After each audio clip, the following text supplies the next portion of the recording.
Welcome to the Chef's Table series. My name is Carol O'Connor, co-host of this instructional cooking show for you, the home cook. Today we are featuring chef owner Christopher Lynn of the 7 Star Street Bistro located in Roslindale. He will be making 3 delicious, healthy meals. The first one is garlic and bok choy. Secondly, pork and Thai basil. And thirdly, my favorite, the shrimp and tofu egg roll with a special sauce. Later on in the show, we'll have a beer pairing, a wine pairing, and other exciting segments. So let's go over to Joe and Christopher to learn how to make these dishes.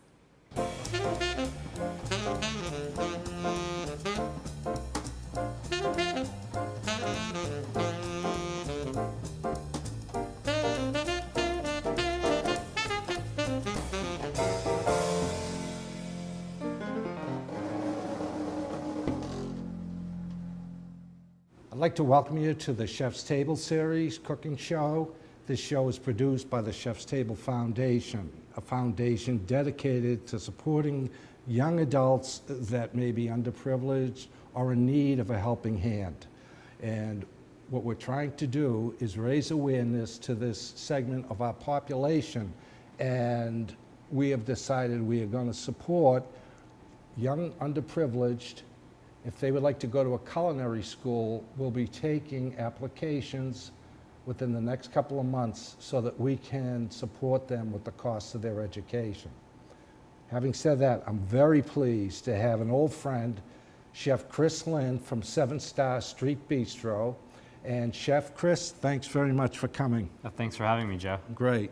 Yeah, Chef 2 years ago did a 3-show series with us during the Chinese New Year, and I got to tell you, his food is just fabulous, to the point where I actually cooked some of the recipes, and great. So Chris, Chef Chris, you know, his father owned a restaurant in Newton for 20 years. Yep, about 25 years. 25 years. I believe, if I remember correctly, he was from Taiwan, or? Yeah, he's from Taiwan, and the restaurant was called 7 Star Mandarin House. Okay, great. So he had a great mentor, but you also went to culinary school in the West Coast, correct? That's correct, yep. I went to culinary school in San Francisco. Right. So anyways, he decided to follow his father's footsteps, and I'm glad he did, because I love his food. So today, Chef, what are we going to be making? So today we're going to start off with wok tossed bok choy with sliced garlic. So it's a really simple, healthy dish. It's really easy to prepare, right. So it's easy to translate to the home kitchen. Just steamed bok choy. The seasonings that we're using today are all vegetarian. So it's also gluten-free, which is great because I know a lot of people are doing gluten-free these days. Okay, and then we're going to do several other dishes, correct? Yeah, and then we're going to do a sliced pork with Thai basil, and we're going to finish up with a shrimp and tofu spring roll. Excellent. Well, Chef, I always talk about mise en place, so for you, the home chef, if you've been watching this show, you know this is a critical step in cooking, and it's called mise en place. And mise en place simply means have everything in its place. So, Chef, as I lift this, what is this? So this is really important in Chinese cooking. It's a cornstarch slurry. It's what we use to thicken the sauces. Right. This is just some ground white pepper. Right, and white pepper is very common in the Asian cuisine, correct? Yeah, I like the flavor of white pepper, and right. It's got a milder finish to it. Okay. These are just black sesame seeds. We're going to use these for a garnish. Okay, and? Sliced garlic clove. Okay. Sugar? This is just white sugar. Okay, and what is this? And this is a great ingredient. It's mushroom. It's mushroom seasoning. I know you love the mushroom seasoning. I love this seasoning. So it's basically it's freeze-dried shiitake mushrooms with a little bit of salt. So yeah, and you know, after Chef introduced me to this 2 years ago, I had to go into an Asian store in the South End, but I bought 3 pouches. I think they're 1 pound pouches. Yeah, something like that. And I've got to tell you, if you're looking for an ingredient that'll kick up many, many dishes, that dried mushroom seasoning is incredible. And I do know a couple of very well-known chefs that don't cook Asian, but they use this. It's great in soups, it's just great in sauces, so it's a fabulous ingredient. Yeah, it's great. I mean, it's vegetarian and you know, gives a nice burst of umami. So Great, great. You know, to me, bok choy, I always thought it was a bitter, but these baby bok choys are fabulous. yeah, they're almost a little bit sweet once they're right, cooked. right. So we're gonna start out. We have the bok choy already picked, and I pull the leaves apart and give it a good wash through a couple times just to get all the sand out. Sometimes it can there can be sand in the stem. Right. So I always do that with most of my vegetables, but particularly cabbage. And we have the water boiling. So we're just gonna, as you said, we're gonna give it a good blanch. Right. Okay, that's great. So we're letting this wilt. Yep. And then what would be the next step once that's wilted enough or blanched long enough? So the next step is we can get the pan going. Okay. Right. Great. So we're gonna just get the pan heated. It's always good to get the pan nice and hot before you add the oil to it. Right. You know, it also helps when you're not using a non-stick pan, that it helps create a non-stick surface. Right. Yeah, chef just gave you a great tip. If that pan is hot enough, okay, what it'll do is, you ever try to cook, for instance, like a piece of fish and you put it in, or a hamburger, and all of a sudden you want to move it? Well, it's sticking. If that pan is hot, and generally it'll brown or caramelize or create a non-stick surface. But I remember Chef used a pan like this before on a show he did with us, and it's a Teflon wok. So for the home chef, I think that's a great tool to have. Yeah, it just makes things easier at home. You know, in the restaurant we have a cast iron wok, and we use a flame that's 150,000 BTUs. So Right, we get that right. pan non-stick pretty quickly. Right. But at home, most people don't have that type of setup. Well, then so. that brings me to a question. If you've never been in a kitchen in a Chinese restaurant, that 150,000 BTUs, it almost looks to me and sounds like a jet engine. It actually literally is a jet burner. It so, is, yeah. okay. And that's because the Asian technique is quick fry, quick stir fry. Yeah, everything's fast, Fast, you know, right. high heat. So we're gonna use as high a heat we have. And now that the pan's it's getting Right. nice and hot, we're gonna add the oil. Right. And I'm gonna reduce the flame just a little bit. Right. Now you're using a canola, a salad oil? Yeah, so we're using soybean oil or canola oil. These things are interchangeable. Right. The reason we're using that is because it has very heat. little flavor, Okay. so it's not going to add extra flavor to the dish. And it has a very high smoking temperature, so Right. it's not going to burn and give Right. Right. kind of that Yeah. burnt carbon flavor to the Right, food. which is, he just gave you a great tip. You know, the soy oil will not add any flavor to the dish. And everything in Asian cooking is about balance, right? That's right. Okay, so now that the pan's hot, I had to turn it down a little bit because Yeah. it was getting a little bit hot. But Yeah. we're just going to add the sliced garlic to the pan. Now, Chef, when you're doing this sliced garlic, and I always mention this on the show, keep an eye on the garlic. You do not want it to burn, because you cannot recover when it comes to garlic if it burns. And it just makes your finished dish very bitter. So I'm guessing, like most cuisines that use garlic, whether it's Italian, Indian, do you get it a little bit golden color? Yeah, just a golden color, and basically what you're trying to do is just, you know, sweat the garlic a little bit, Right. get some of the acidity and some of the, you know, some of the bite out of it. Right, So it's a little right. bit more and palatable. I can see that is, Yeah, so it's just about ready. right, okay. And the bok choy should be nice and blanched now. We're just adding the blanched bok choy to the pan. Wow. You know, I always talk about this on the show. I know home chefs that say, oh, I don't like to get the pan too hot. That is a mistake, because if you have a really hot pan, you're gonna bring out those sugars, those flavors, and it's really gonna add to your dish. You don't wanna burn what's in there, but if you have to take that off the burner, take it right off the burner, let it come down in temperature, and you know, that way you're not burning, but you're drawing out all those flavors. Sorry about that, No Chef. worries. Okay. So now we're actually just going to take some of the liquid, you know, some of the water that we use to blanch the bok choy. I always like to, you know, reuse as much as possible. Right. And we just boiled the bok choy in some water, and now it's full of flavor. So we're using that, and use about maybe about a half of a cup of water. Okay. Once you have the liquid in the pan, you don't have to worry about the bok choy, in this case, burning. You know, it's got plenty of liquid in there to protect it. We're going to add about a tablespoon of the mushroom seasoning in order to. This, I'm telling you, if you have an opportunity to go to an Asian store, this seasoning is incredible, what it can do for your And if you don't have mushroom seasoning, you can just use salt. And again, you want to balance it out with the sugar. So we're going to use about half a tablespoon of sugar. Okay. And then again, we're just going to let it cook for a little bit.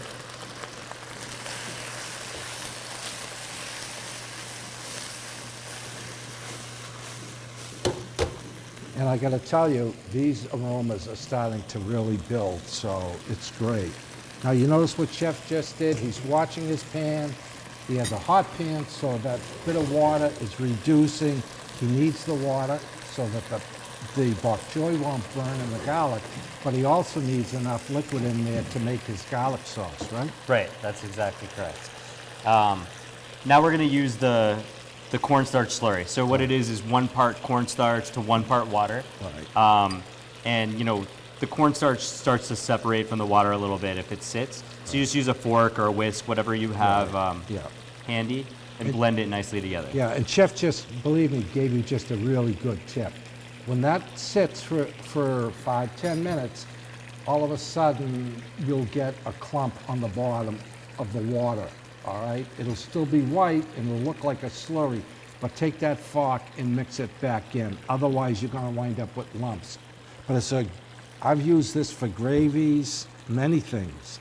And I always use flour or something, but now a lot of times I'll grab that. Definitely. It works great. Once the you know, the flavors start to infuse, you can add. We have cooking sherry and toasted sesame oil, just to give a little bit more flavor. Right. So you just give it a little squirt of Right. both. Mix it around. And then right before we add the slurry to thicken the sauce, we're gonna add just a pinch of white pepper. Okay. And white pepper we use just because it has a more mild flavor. Yeah. You know, it's not quite as sharp as you know, black pepper. Yeah. Oh, this is really. And right before you add the slurry, you can get the temperature up in the pan, because the slurry acts as a thickening agent, Right. and it reacts to the heat. So you just want to add about maybe about a tablespoon. When you go to the Chef's Table Series .tv website, the show will be there as well as the recipe. So, you know, even on seasonings, I keep telling people, you are the chef. You know that you may like something a little bit more pepper than maybe chef is using, or a little bit more garlic.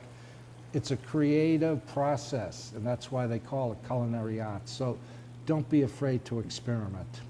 Okay, so now we've added the cornstarch slurry. The sauce is at the right consistency, and we're ready to plate. Okay, great. Well, we have a plate here, and here you have some tongs. So do you want to just?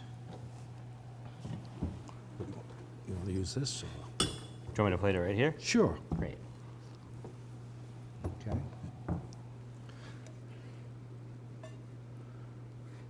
You know, another thing I want you to notice, the color of this bok choy is so green, it's so inviting. When you look at this dish, it is fabulous.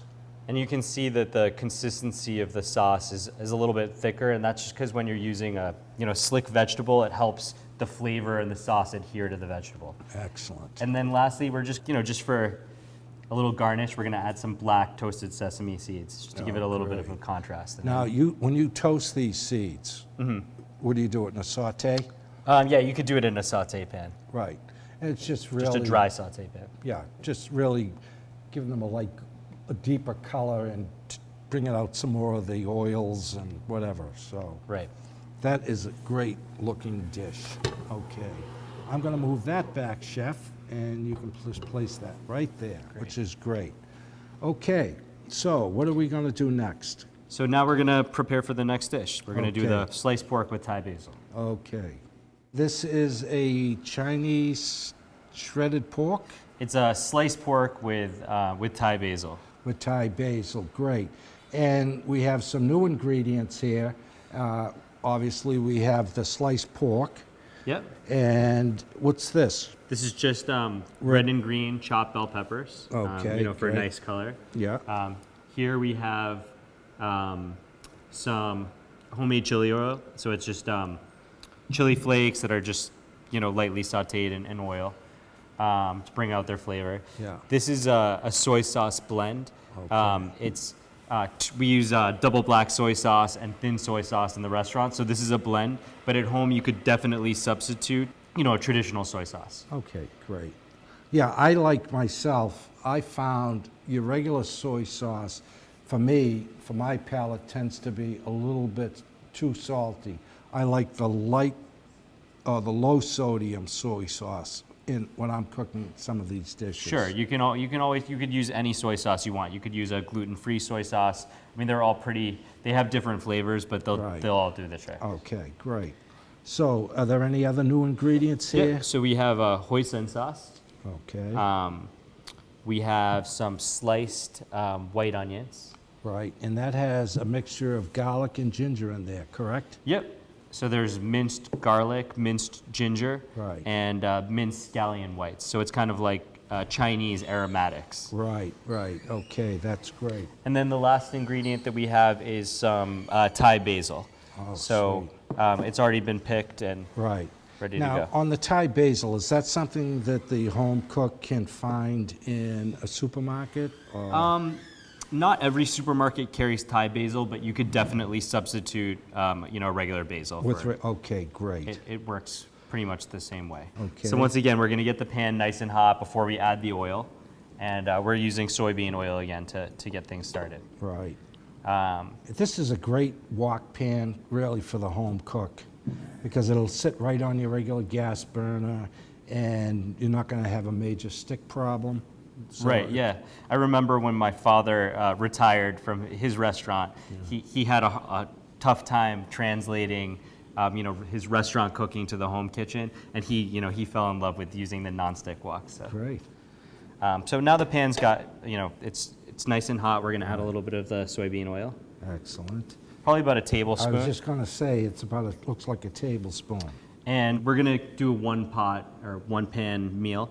That's the beauty of using a wok. Right. We have the pork that's already been sliced, fairly thin. We marinated it with a little bit of oil, again, soybean oil, Okay. a little bit of salt, and a little bit of white pepper. The reason we add the oil is because we want it to get in between the slices of the pork so that it doesn't all stick together. Right. In other words, when you throw it in the pan, so you're going to get an even cook. Yeah, exactly. And then that way because it's sliced very thin, you don't want the folds to get stuck over each other. Excellent. And again, talking about a hot pan, you can hear this pan. It's crackling, it's smoking, and it's great, good and hot. So you're going to get some nice caramelization, and that's going to increase the flavor in your finished product. And it smells great. Now I've reduced the heat a little bit, just to about a medium heat. so we don't, Burn. don't burn the pork. Right. So, Chef, you started with your sliced pork. Yep. All right. Why did you start with the sliced pork? Because it takes the longest to cook. Okay. So when you're cooking, just remember, if you've had enough experience, and if you don't, you'll find out quickly. Always go with the ingredient that takes the longest to cook. That's right. Once you get some nice browning on the pork, you can add as I said, the Chinese aromatics. So the sliced onion with the ground ginger, garlic, and scallion whites. Right. I'd like to just make a comment about the garlic and ginger. In Asian cooking, because 2 weeks ago we had a Thai chef on, and they use the garlic and ginger, and they're ground and they're mixed together. Is it an equal garlic, So it's ginger? just 1/3 garlic, 1/3 scallion white, and 1/3 ginger. Okay, great. So that's your ratio. But again, ginger, garlic is very common in Asian cooking, and it's a nice blend. It really brings a lot of flavor to your dish. Yes, almost everything that we make, we use a lot of those ingredients because it has such a nice flavor to it. Once the onions get a good sweat, we're going to add the chopped red and green bell peppers. Right. And I remember this from shooting with Chef Chris before, it's not only the food tastes great, but color, aesthetic, how the dish looks. By adding in these red and green peppers, you have the caramelization going on the meat, so now you're really developing a great looking dish that will obviously taste good as well. Yeah, definitely. And people definitely eat with their eyes. So I mean, when a dish looks good and it tastes good together, it makes it really helps the dish come together. Okay. So now You just want to saute the vegetables for a couple minutes so they come, they're nice and tender and just about cooked through. right, but you still, I'd like to use the word al dente. Yeah. Like you want a little bit of bite to that. You don't want them soft or soggy. Is that correct? Or? Yeah, you want. I mean, generally that's what we try and do, but you can really, some people like onions cooked through and their peppers cooked through. Right. You can choose however you want to. You want it to come out. Right. Once you have a nice sweat going with the vegetables and they're starting to get tender, you can add the Thai basil. Very good. And just let that wilt a little bit in the pan. Yeah. The aromas are fantastic. But while you're doing that, I have a quick question. The pepper flakes that you sauteed with a little bit of oil, those are hot, correct? Yeah, they are spicy. Yeah. Speaking of which, that's the next ingredient that we're going to be adding. Yeah. And you can use as much or as little of the pepper flakes as you want. It depends how spicy you like it. I know Joe loves the spicy food, right? Right, yeah. I like just a hint. Being Irish American, when I add something hot like that, I break out into a sweat. Okay, so once the aromatics are starting to come together, we have the Thai basil in there. We just added the chili flakes. The Thai basil is starting to wilt. Yeah. That's when we're going to add the base for the sauce. In this case, we're just using water. You can use whatever type of liquid you want. A stock, if you have a vegetable stock, or a meat stock. Right. It's really chef's choice. Right. And we're adding about half a cup. Okay. And while Chef is doing that, if you recall, on the first dish he made, you could retain that water because it is a very light vegetable stock, but that would also add some flavor to this dish. Sure. This is going to be a soy-based sauce or a brown sauce. Yeah. We're going to add some other ingredients to it. Right. But once we have the stock or the water going in the pan and it's nice and hot, we're going to add a little less than a tablespoon of soy sauce. Right. And once again, you can use a gluten-free soy sauce. You can use a Japanese-style tamari, low sodium soy sauce. Okay. Now, Chef, I just trying to recall, you did not add salt to this. Not yet. Nope. Okay. Good point though, because soy sauce has sodium in it, so you want to be aware of that. Right. and that's the point. Before you add any salt, I suggest just take a piece of whatever. Your palate will tell you, do you need salt? You may not. Now, is that just slurry or water? That's water. Okay, great. I'm just adding a little bit more because as the water starts to evaporate, I want to add more so that there's some substance left for the sauce. Right. Now we're gonna add again the mushroom seasoning. This gives a nice burst of umami to the dish. About a little bit less than a tablespoon. You can add more mushroom seasoning and more of the dry ingredients as you increase the volume of water. So if you want a very saucy dish and you add about a cup of water, you'd want to add more of these. Okay. But you always want to add more of the mushroom seasoning than the white sugar that I'm about to use. The reason being is, in this case, we're making a savory dish, and we want the sugars just to balance out the saltiness of the soy. So we added a little bit less than a tablespoon of sugar. Yeah, and you're creating that balance between sweet and savory. We have here cooking sherry and a toasted sesame oil. We're going to add in a minute, but we're going to kind of boost the sauce, give it a nice kind of sweetness to it. We're adding about a tablespoon of hoisin. This looks great. The cooking sherry that chef's using, I've used white wine. If you like a particular wine, the technique is whatever you like to drink is the wine you can use for cooking. So that's up to you. All right, now you're adding a slurry? Yep, now we're adding the slurry just to get the sauce to our desired thickness. Right, the chef is stirring that slurry again to break up any clumping, and that's going to make a really great sauce. Excellent. So once you reach the desired consistency of the sauce where it adheres nicely to all the ingredients, you're ready to plate. Excellent. Oh, this smells wonderful. We do have an audience today, and I'm guessing, are they moving towards me now? No? Okay, good. It smells absolutely delicious. So here we have the pork with Thai basil, and we're ready to prep the next dish. Excellent. All right, our next dish is going to be shrimp and tofu spring rolls. Excellent. Okay, we're going to give you a quick education in rolling a spring roll. But why don't you talk about the filling first, which is shrimp and tofu, correct? Yep, so what it is, the ingredients we have here, we have a 1 block of firm tofu, some chopped scallions, we have some dry cornstarch, some shrimp, raw shrimp, peeled, deveined with the tail off. Right.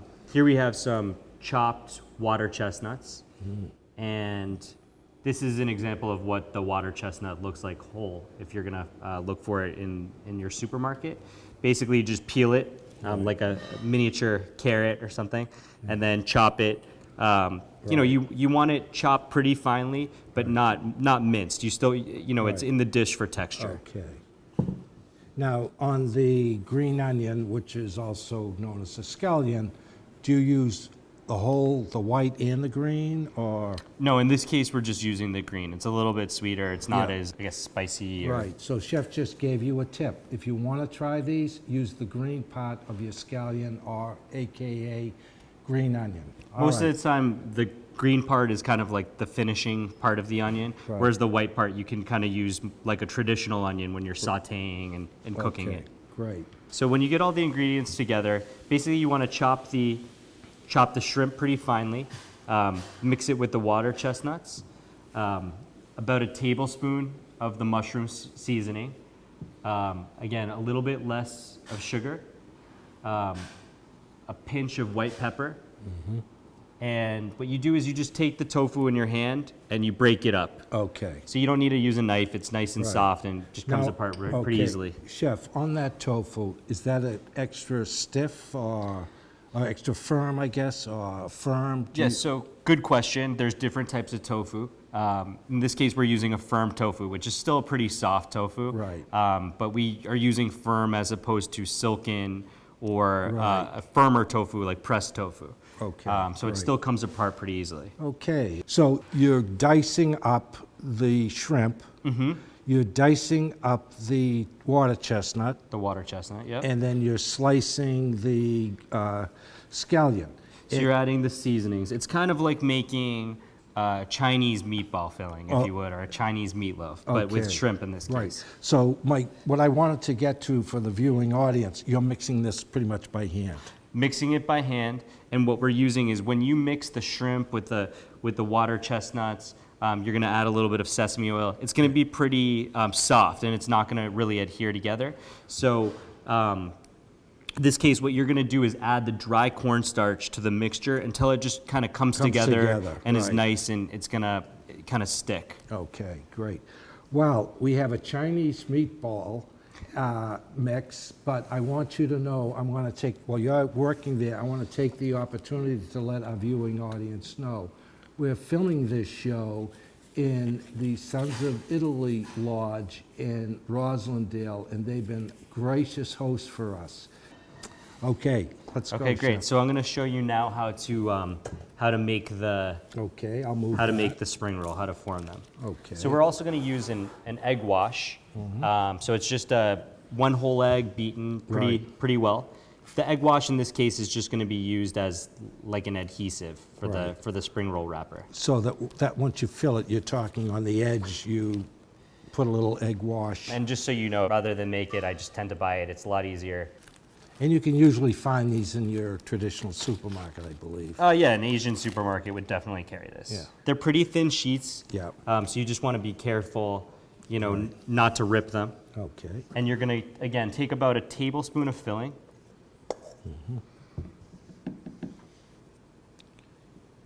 You know, on filling, you don't want to overfill because it becomes very difficult to get a good seal. And again, you don't want it too thick because Right. then it's going to cook too fast on the outside, Right. and the inside's not going to be cooked. Since we're dealing with raw shrimp, you want to make sure that it's cooked to Yeah. an internal temperature of. Chef just gave you a great tip. Not too thick because you want that raw fish to cook. Okay. So you place the filling towards the bottom of the triangle. So you want one of the points facing you, Right. And then you just roll it up. I guess kind of like a burrito or something, if you're used to that sort of thing. We have Italian. Yeah, We have Mexican, and now we have Asian. So there you have it. It's that quick and easy. Okay. So Chef. again, you use the egg yolk just to kind of bind the spring roll wrapper together. Okay. Now, are we going to fry that? Yep, so the last thing that we're going to do is drop it in the oil. Okay. When you're deep frying at home, you might want to use a cast iron pan and just use a shallow amount of oil. It's a little bit safer than having, a full-blown Saucepan. or- saucepan full of Yeah, oil. right. But you want to get the oil to about 350 degrees. Right. That's, the temperature to deep fry. We're just going to place it right in the oil. That's excellent. And again, you know in this case when the spring rolls are done, you use a meat thermometer and you test the inside, and if it says 140, 145 degrees, then that's the safe cooking temperature. So you're actually saying put your thermometer in the spring roll? Yeah, in this case, since we're dealing with raw With seafood, shrimp. so. What I usually do is, and I'm going to ask you on this, will they float as they... Yeah, they will float, Okay. but that's not always an indicator that the spring roll's Roll's finished. finished. Again, the best way is to test it with a Okay. meat thermometer just to be Yeah. safe. And don't get one of those meat thermometers that looks like you're going to drain the sap out of a tree. You want something, my recommendation, a thin needle. Yeah, you can get a $4 meat thermometer. You can get them at most kitchen supply stores or like a Sur La Table. Right. Okay. Now, Chef, what happens, well, this is cooking. What happens on the sauce? What type of sauce do you recommend? At 7 Star, we make a home-style sweet Thai chili sauce. So it's a little bit spicy, but it has a good amount of sweetness to it. Right. You can buy that at most Asian supermarkets If I too. remember correctly, your father developed this recipe. Yep. Apple juice and a few Yeah, other... it's got apple juice. It's got, believe it or not, we put some Coca-Cola in the. Right, yeah. It's a great sauce. But you can buy a store-bought sauce, really, right? Yeah, you can definitely buy a store-bought sauce. It's a lot easier than going through the process. You know, Okay. especially at home, you'd probably be doing smaller quantities. So if you're Okay. having a dinner party, it might be worth looking up a Right. recipe. Okay. All right. Well, I'm going to take the opportunity because we're coming close to the end of the show, and Chef Chris brought his sous chef with us today to help as a support in the background. But he's a little bit bigger than me and a little intimidating, and he said, "So am I on the show?" What was I going to say? Of course you are. So a great guy, though, and a wonderful chef, and he's not Asian, though. He's not Asian, but he's, you know, he's learning. He's an honorary Asian, and Right. Okay. Well, chef. we don't discriminate in our kitchen. So Okay. Chef Chris this is Allen. Chef Chris. He's my right-hand man in the kitchen. Right, And right. he's bringing us the finished product. Excellent. So this is the sweet Thai chili sauce and the finished shrimp and tofu spring rolls. And this is great, and we thank you, Chef, for coming along and helping us make this happen. So, yeah, Chef Chris, number one chef. We call him Big Chris. Okay, Big Chris. Yeah, he was telling me what a great job Chef Chris Allen's doing. And, you know, it's not typical American, and so he's learning a whole new culture of cooking. So thanks again, Chris, for coming. You can smile at the camera. Thank you very much. Okay, see, now, if you'd see the size of the thermometer, this is what I would recommend. And when you're taking the temperature, you want to stick it in sideways, just so that it takes an accurate read. And what are you going, halfway? Yeah, halfway. Just the point where the thermometer starts to curve, that's where the accurate Okay. temperature is taken. Great, So. great. And Excellent. that's it. So there's our Chef. shrimp and tofu spring rolls. Absolutely great. And we're very pleased that we had the opportunity to present this show. As I've told you, Chef Chris Lynn is a wonderful chef. And as somebody told me once, he blushes every time I say this. Yeah, here he goes. Don't say it. I have a friend that's a chef, and I asked her to watch the show the last time he did the Chinese New Year.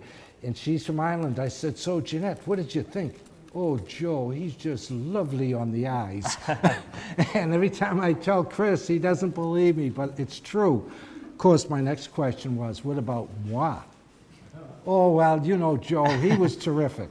So that was my little story. But Chris is a great guy. I have a lot of respect for him. So again, on behalf of the Chef's Table series and the Chef's Table Foundation, our crew, and again, we'd love to thank the Sons of Italy Lodge in Roslindale for being our facility host.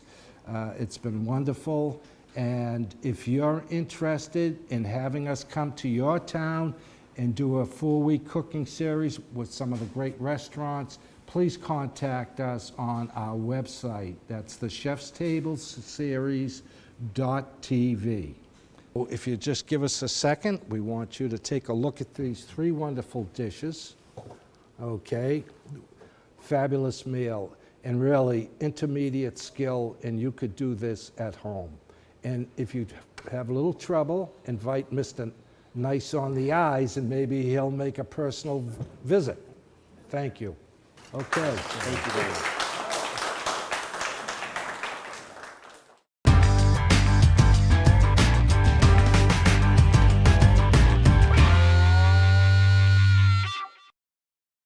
Hi everyone, and welcome to this week's beer pairing. Today we have Rob Costa of the Massachusetts Beverage Alliance, and he is here to pair some delicious Asian cuisine from 7 Star Street Bistro, located in Roslindale. So Rob, what type of beer did you choose today? I chose Flying Jenny's Extra Pale from Grey Sail Brewing of Rhode Island. That's a funky name, Yeah, Flying Jenny. Flying Jenny, yeah. How come? They actually use it because it's you know, the sailing theme that they go with in Warwick, Rhode Island. Oh. So yeah. So I chose this particular beer with Asian style cuisine. Usually, you know, obviously they go into a lot of spices, you know, like cumin and ginger and things like that. Typically, you see, sadly, a lot of places that serve Asian cuisine usually use really terrible ideas of what German brewing was, and that just kind of was the norm. I chose something completely different just because I think that it pairs phenomenally well with those particular spices and some of the residual sweetness that you get in the beer. So this is a pale ale, an American pale. So, which it's not as hoppy as an IPA. What does hoppy mean? Happy? Hoppy? Hoppy being the Is it amount P or of B? hops. With a P. With a yeah, P, okay. Hoppy. Hoppy, okay. So hops are sort of, if you think of beer as sort of a soup, you would have water, obviously being the water. Yeah. You'd have the malt being sort of like, the base, like maybe, how I cook with a little cube. And then this would be sort of the spices. That's what you use, hops. It balances the sweetness. So hops give a bitterness in different varying degrees. Oh, Yeah. I see. So. So again, explain to me again, what's the hops doing with this What beer? the hop does in this beer is it's going to actually bring out a lot of the Asian spices. Oh, okay. Yeah, so you're going to get, well, you'll see. Okay, let's try. It's being in a can, by the way. That's sort of what's going on in the craft beer movement. Movement. Well, it has to be a movement. It's too small for it to be anything else right now. And the majority of the industry is made up of, macro, larger breweries that we all know and some love, but it's fun. Can's actually better for the beer. It's going to keep it a little fresher, in my opinion. Yep. The closest to draft beer you're going to get. No light can get in, which is Right, great. no light. No light can get in. No oxygen can get in. It's easier to store. It's lighter, so it's better on fuel economy when you're transporting it. It's all around just a better idea for beer. Wow. Anyway, I'm it's learning a so little, much little from thing you. on cans. So much. So, again, take a little whiff. That's hops you're smelling. I'm smelling hops. Smelling hops. They use a process to get that aroma out called dry hopping. After fermentation's complete, what they do is they take hops, whole leaf, whole cone hops, Yep. and throw it right in the beer. So it permeates the beer, Yep. and then all it leaves is aroma, but not bitterness. Oh, So. okay.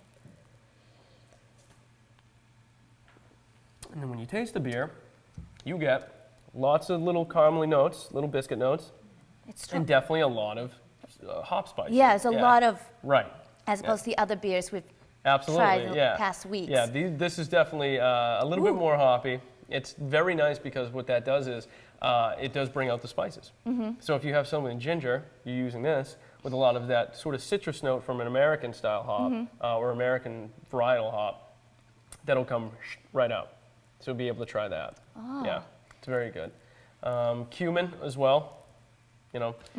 Huge element in Asian food. Yep. You're going to get a lot of this will bring that out, so it doesn't really fall by the wayside where you sort of just smell the cumin and just kind of goes away. This will actually bring it out. And it's not going to be too intense because you did taste it's a little bit caramely, a little biscuity. Maybe you didn't. My threshold for hops is a little higher than most people's. Probably. Yeah. So for me, this isn't really that insanely. You Mr. Beer hoppy. Pairer. Well, So Someone's gotta does do it it. have like a lot of alcohol in it? no, this it's only. When I taste it, I feel like there's a lot of alcohol, maybe because it's the hops. It's probably the hops. that I'm which I tasting. think that can be a misconception. I find like when a lot of people try something, they say, "Oh, that's strong."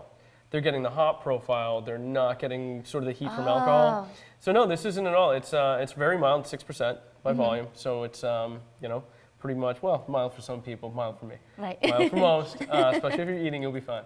But it's not too intense at all. Oh, but perfect. you'd get more sort of alcohol residual heat, sort of like if you took a shot, Right. which we don't do because we're responsible people. Exactly. Yeah. Exactly. Well, Rob, thanks Yeah. again for telling us about this beer for this week's beer pairing. No problem We at all. appreciate it. Awesome. So everyone, we'll see you next week with myself and Rob, and we'll talk more about the beer pairing of the week. Cheers. Hi everyone, and welcome to this week's wine pairing. My name is Carol O'Connor, and I'm here with John Paul. He is the wine sommelier and wine manager at Blanchard's Wines and Spirits in Jamaica Plain. Today he is pairing a red wine, Cotes-du-Rhone, with 7-Star Bistro's Asian dishes. And John Paul, he was doing a lot of dishes in the prior segment, huh? There's a lot going on. Not only do we have 3 different dishes, spring rolls, pork bok- with Thai basil, bok choy. None of them really easy to do a wine pairing with. Right. So not only do we have 3, but they're all kind of got a lot of complex spices going on, a lot of interesting flavors. So it's interesting that you said red wine, because usually Cotes-du-Rhone is a red wine. In this Right. case, it's a white. Yeah. Oh. So they make white wine as well as rosés in the Rhone Valley.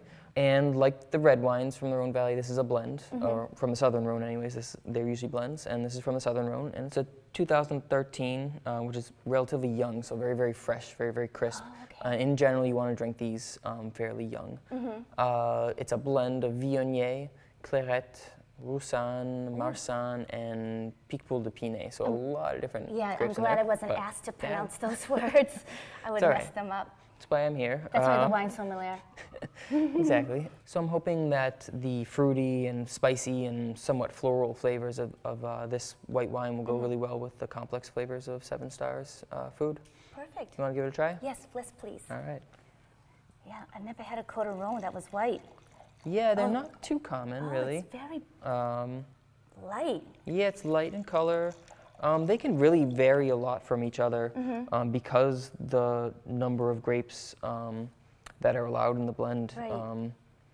You can get a lot of different characters. So this has 30% Viognier, and Viognier is a very, very distinctive grape. Is it? Tends to have a lot of floral and fruity, sort of peachy, sometimes tropical notes, Right. and lends a lot of weight generally to a blend. And that's one of the reasons probably you want to drink this young, is because you want to preserve those fresh, fruity, Yeah. floral flavors. Definitely. Now, tell the viewers, remind me again, how can we swirl? Oh, Swirl, to swirl, volatilize the aroma or aromatic molecules. Ooh, this But smells basically, nice. yeah, basically you got little molecules and you want to somehow propel them up in Right. the air to you. And I do,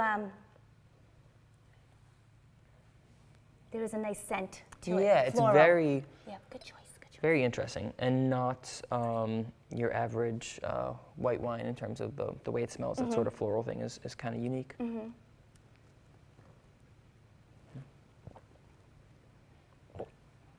Ooh. There's like floralness, if that's a word, happening in my mouth with these, Yeah. that taste. And very peachy, a little Yeah. kind of thick, Oh, this would go viscous so thing. well with his food. That's what I was thinking, Absolutely. if you're gonna pair a white with pork, you can do a fairly full white. And this is not really heavy, but Right. certainly it's not very acidic. It's got a sort of full, soft Exactly, flavor yeah. to it. And definitely go well with the bok choy too. I think any vegetarian dishes are easier to pair with whites than reds. Oh, I agree. Yeah. Yeah, I eat a lot of vegetarian foods. Yeah. I eat fish, but not all, like tofu, even though I like tofu. Yeah, I can never do it. I trust restaurants like Seven Star to do tofu right. Yeah. I can't do it Yeah, myself. their food is excellent. It's Yeah. just clean, high quality. It's great.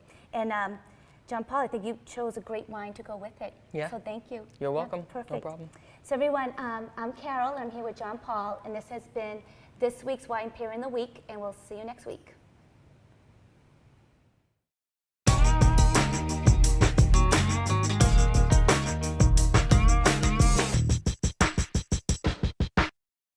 Hello everyone, and welcome to the restaurant interview segment of the Chef's Table series. I'm Carol O'Connor, and I am here with chef owner Christopher Lynn of the 7 Star Street Bistro, located at 153 Belgrade Ave in Roslindale. So Chris, thanks for being on the segment with me today. Thanks for having me. So Christopher, tell me about your culinary background. So I grew up in the restaurant industry. My father had a restaurant in Newton Center for 20-some years. So I was working in the restaurant since I was probably 7 years old in various positions. That must have been fun. Yeah, it was a lot of fun. Most of the time I was probably in the way, but it was fun nevertheless. After I went to college in St. Louis, I kind of Wow. reassessed what I wanted to do with my life, and I always loved food and cooking, having grown up in the restaurant industry. So I decided to go to culinary school in San Francisco. Really? Which one? So I went to the CCA. Yep. It's right in downtown San Francisco, and worked in restaurants there. And Oh, that must have been a great experience. yeah, it was awesome. Oh, And I always worked in food service Yes. throughout my entire life. So that's awesome. Yeah. Now tell me how you came up with this name for the restaurant and what the concept around it. growing up in the restaurant and most of my great memories of food were associated with my father and family. It's a real tradition. Yes. Being from a Taiwanese family, food is very centric in our culture. So I wanted to tribute my father in some way and his restaurant, all the work he had put in. So that's where 7 Star comes from. And I called it a street bistro because I wanted to kind of come up with a casual name that would, imply, somewhat quick service, casual environment, but we're in an urban setting, so I kind of thought that like street bistro is cool. a fun name. So how would you describe the cuisine here? Taiwanese or Asian or? I'd say it's Szechuan Chinese Yes. Cuisine with a strong Taiwanese influence, and we definitely have a Western influence. Yes. We have fun with the menu. Oh, So good. It's very casual. Tell me some of the dishes that people would find on this menu like continuously. Most of our menu items are staples. We keep them here because we have regulars who Right. would probably Regulars love the same menu. Yeah, they love hate the same changes. thing. Yep. So it's we try and keep things pretty consistent. Our baby back ribs are Oh, one of our wow. most popular items. They're slow cooked, fall Yes. off the bone. Our pork with Thai basil is a really popular item. That must have a kick to it, right? Yeah, it has Yeah. a little spice. Szechuan cooking is always full of spice, Yes. and we use chili peppers and Szechuan peppercorn, all different Oh, different wow. fun ingredients like that. Our scallion pancake rolled with roast yeah, beef. yeah. I've had that. That's a Taiwanese dish. And then there's our hot and sour soup. It's something we brought from my father's restaurant. A lot of vegetable dishes as well. Yep. So Yep. because we make everything to order, it's really Right. easy for us to modify dishes to make them vegetarian perfect. or gluten free in Yes. certain cases. So we try our best to accommodate everyone. That's great. Yeah. Now, I heard, Christopher, that you are expanding. Tell me about that. So we are expanding. It's been a long process, but we're really excited to. We have 8 seats now, and we're excited to maybe add 16 seats. So we'll that'd still be be pretty perfect. small. But we're going to have a restroom and servers. So a lot of our customers, or we have customers or guests that come from as far as a couple hours away, to be honest. Wow. So sometimes it'll be really nice to offer them a full dine-in experience for those who travel from afar. Yes. And for the locals. We're Yep. a real neighborhood I restaurant. think that'll be great. And I love the decor. I liked how you put the birch pieces outside. Oh, yeah. Love We it. have- It's we- so inviting. Yeah, we try and make it a fun environment. so- Exactly. That's awesome. Yeah. All right, I'm going to ask the last question. Sure. What are your 3 main ingredients if you had to choose? For cooking. For this, for Yep. okay. I would have to say, the Chinese aromatics, ginger, garlic, scallion, essential, Oh. and they're full of flavor. They are.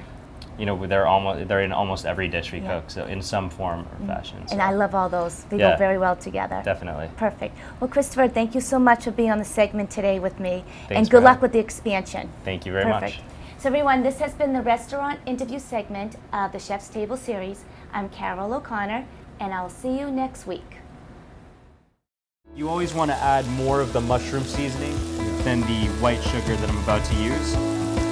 The reason being is, in this case, we're making a savory dish, and we want the sugars just to balance out the saltiness of the soy. So we added a little bit less than a tablespoon of sugar. In fact, you're creating that balance.